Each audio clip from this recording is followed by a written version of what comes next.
मोहब्बत तो इसका नाम है कि महबूब को आसानी किस बात में है, महबूब को आसानी किस बात में है। मोहब्बत इस चीज का नाम, इस चीज का नाम नहीं कि मैं क्या ख्वाहिश कर रहा हूँ महबूब वो वाली करे ना, वो राजी किस बात में है। मैं बात तो ये है कि उसको आसानी किस बात में। आम दाम बरसरे मतलब वो सलाम लेने के लिए जब आगे बढ़े ना तो जोश में दौड़ के आगे बढ़े, हुजूर के दस्ते मुबारक को चूमा, लकड़ी के जूते पहने थे, हुजूर के कदम मुबारक पे जूता नहीं था, उन्होंने अपने पैर से हुजूर का पैर दबा दिया। तो जो है मेरी बात पर, ये बाटा के जूते पहनने वाला जब किसी का पैर दबाता है ना और बंदा भी तगड़ा हो तो एक दफा समझ आती है कि किसी ने पैर दबाया है। तो महबूब के दस्ते मुबारक में छड़ी रहती थी, सुन्नत मुबारक है छड़ी रखना, आसाम मुबारक।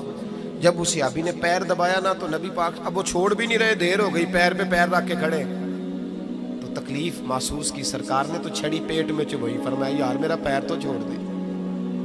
अब वो पीछे हटे तो बड़े परेशान हुए कि ये मुझसे क्या हो गया, कांपने लगे, रोने लगे। हुजूर ने फरमाया कोई बात नहीं जाओ। सहाबा ने भी जरा घूर के देखा, महबूब नीचे बैठ गए, अपना कदम मुबारक दबाया। हजरत मोहम्मद बिन अबू बकर कहते हैं हम अपने खेमे में हम लोग चले गए, इशा की नमाज भी हुजूर के पीछे पड़ी, पर वो सहाबी सारी रात सो नहीं सके। यार ये मुझसे क्या हो गया, गिरा जो उनकी निगाह से वो संभल नहीं सकता।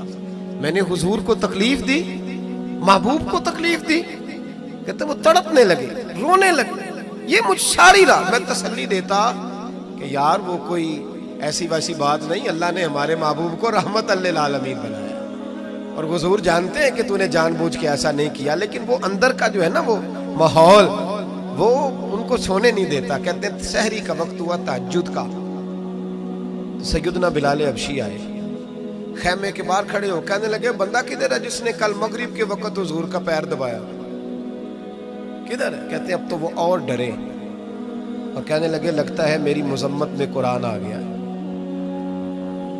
महबूब की गैर इरादी बेअदबी भी अल्लाह को पसंद नहीं। कहा लगता है आयतें आ गई, पता नहीं मेरे बारे में क्या हुक्म आया होगा। आप अपने अब्बा से कह के मेरी सिफारिश कराएंगे, जनाब सिद्दीक अकबर से कहेंगे, कहीं ऐसा ना हो कि मेरी दुनिया भी जाए और आखिरत भी जाए। कहते तड़पते सिसकते दरे रसूल पे पहुंचे, सहरी का वक्त, हुजूर तशरीफ फरमा है। कहते अब मैं और वो मुंतजिर थे कि कोई ऐसा हुक्म आएगा, पता नहीं क्या बनेगा और उस हुक्म के मामले में फिर कहां तक बात जाएगी। कुर्बान जाए, जब हुजूर के सामने खड़े हुए तो सारा कुछ जानने वाले महबूब ने अपनी उम्मत की तालीम के लिए फरमाया, भाई इशा के बाद ही तुझे बुलाने का इरादा हुआ था, फिर ख्याल आया कि तू कहीं सोया होगा, शहरी में लोग उठ जाते हैं तहज्जुद के लिए, इसलिए तुझे बुलाया है। फरमाते हैं अब इंतजार था कि वो बड़ी बात आए, डर रहे थे, लेकिन कुर्बान जाए नबी पाक ने पैर दबाने का जिक्र ही नहीं फरमाया। हुजूर फरमाने लगे बुलाया इसलिए है कि कल शाम मैंने तेरे पेट में छड़ी चुभो दी थी, तुझे तकलीफ हुई होगी तो अल्लाह की रिजा के लिए माफ नहीं कर देता। जनाब मोहम्मद बिन अबू बकर कहते हैं पहले तो वो अकेला रोता था, अब हम सब ने रोना शुरू कर दिया। हुजूर आप क्या फरमाने? कहने लगे नहीं यार बेचारे का पेट बड़ा है, मैंने छड़ी चुभो दी, उसको तकलीफ हुई होगी। और क्या लफ्ज है हदीस में, महबूब फरमाने लगे मैं सारी रात सो नहीं सका, इसका वो दर्द।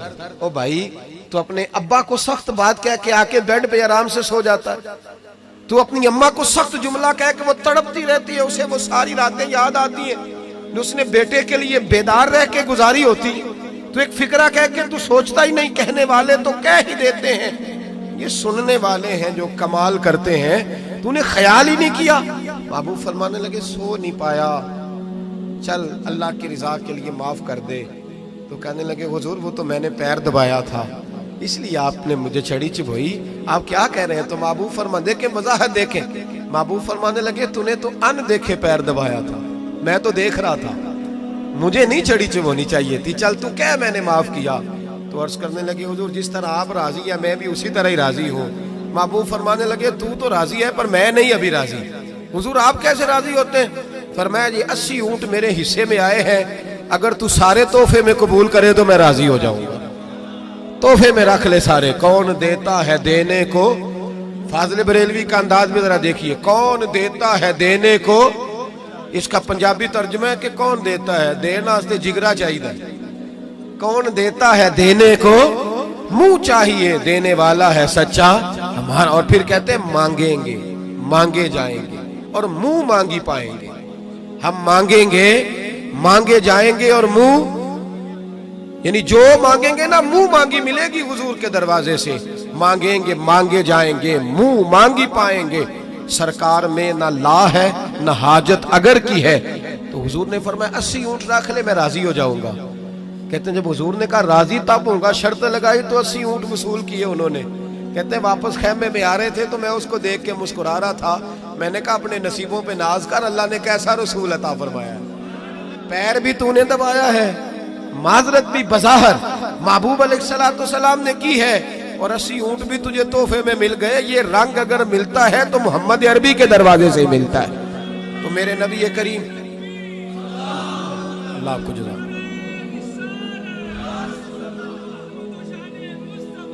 मेरे भाई, जो मजमून मैंने आपकी खिदमत में छेड़ा है ना, जो बात वो ये है कि एहसास, अंदर जो कमी है ना, जो गलती है उसका एहसास। ये ना देखे सामने वाला क्या कर रहा है, कहते जी मैं सही से सही हूं और बुरे से, तो ये कमाल है कोई।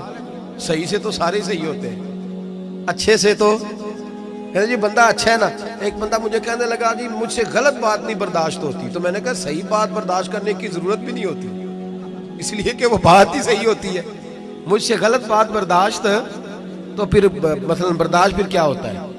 सही बात तो बर्दाश्त करने की जरूरत ही, गलत बात ही तो बर्दाश्त करनी होती है कि बर्दाश्त करके सामने वाले को समझाया जाए, उसे कायल किया जाए, उसे कहा जाए कि तू गलती पे है, लेकिन उसकी बात बर्दाश्त की जाए। ईंट का जवाब पत्थर से दे देना ये कोई कमाल है? कमाल है इसका नाम कि गलत बात बर्दाश्त की जाए। सही बात तो होती सही है, उसमें बर्दाश्त करने वाली क्या बात है? मेरे भाई एहसास पैदा करें, कहां किससे कमी रह गई।